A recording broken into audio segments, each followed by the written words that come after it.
First sad news, Molly Girl is no longer with us. She finally got to the end. She could not. It was this, it was such, well, anyway, she was a very sweet dog, and I know you guys all feel that way about your dogs, and some are better than others. Like people. Molly was one of those dogs that tail was always wagging, and she was always one of those.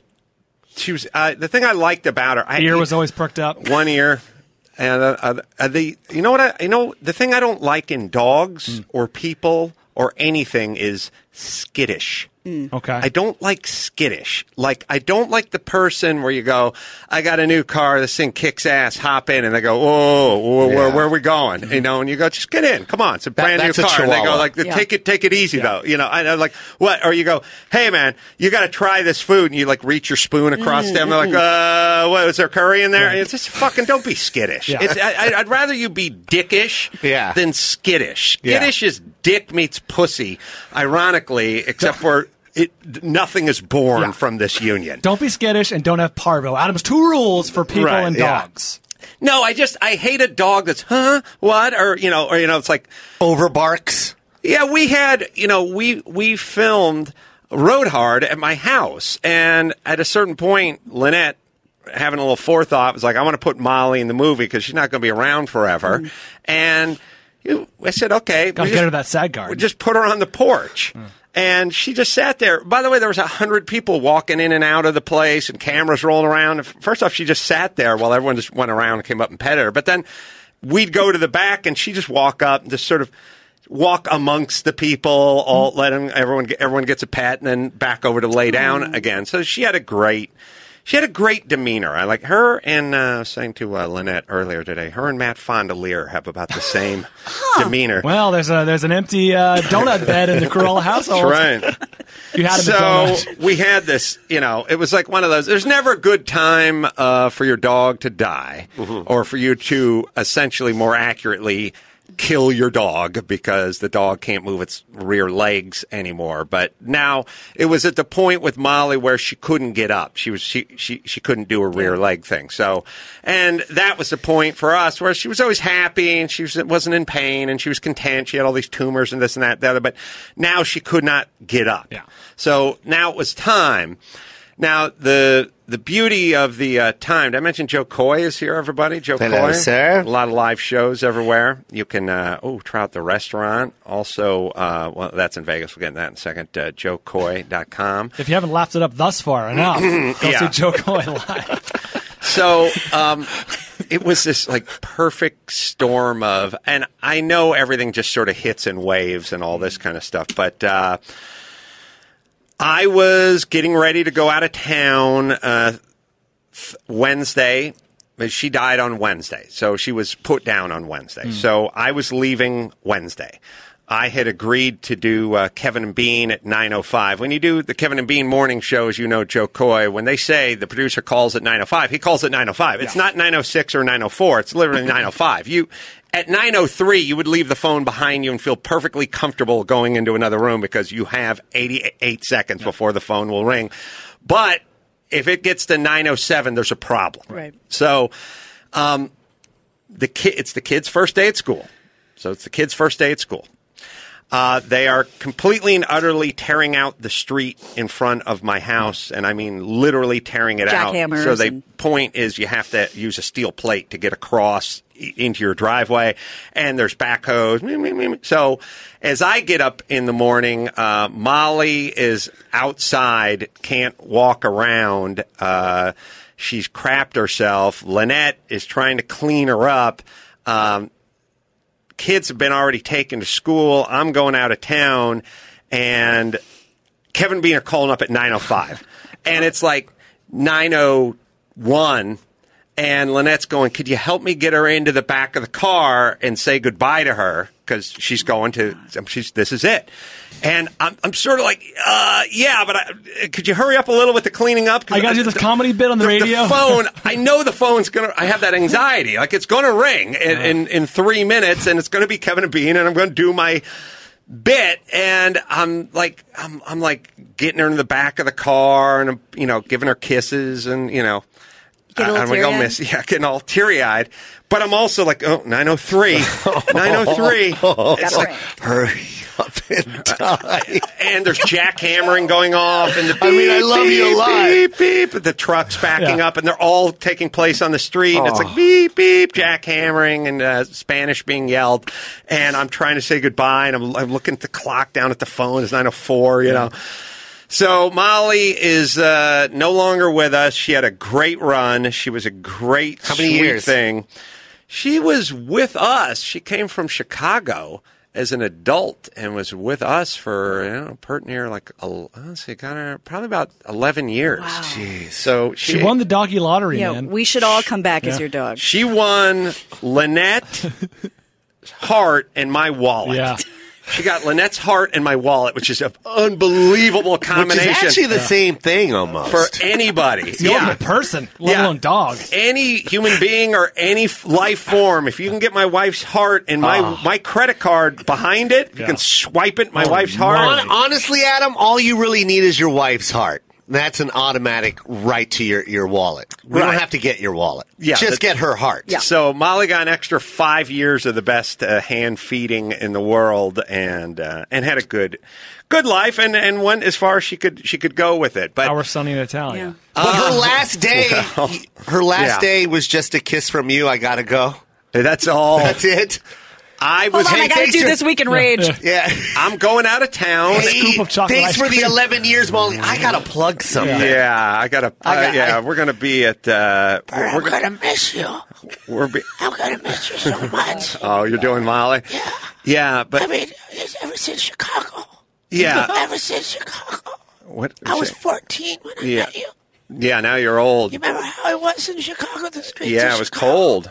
And I saw you, and I saw, you didn't give two shits about me, but your wife kept petting me. We're doing a live show at Flappers coming up tomorrow, today, and people need... I don't know what that... Speaking of flappers, look at these tumors. Yeah, it's bad. They're dangling all over the place. Molly, I don't want to start shit this close to your demise, but I was told you were a lake dog.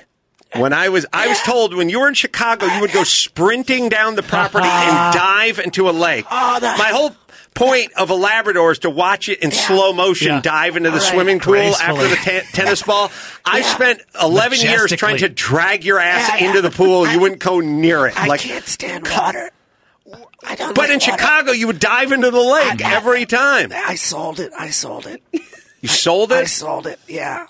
I did that one time. All right. Well, when I got you, my report was she's a water dog, and I thought nothing better than the summertime when the dog dives into the pool. I fucking hate water. She would do two things. She would go nowhere near the pool, and then twice a summer I would force her in. Like I'd literally go, "You're coming in your lap. You're coming in the pool. You're hotter and shit." So she would always do this, and I don't know if all dogs do this, but. When she got out of the pool, and so eventually she'd get out of the pool. And what I love the dog, I love it when you hold them from going anywhere and they're still going.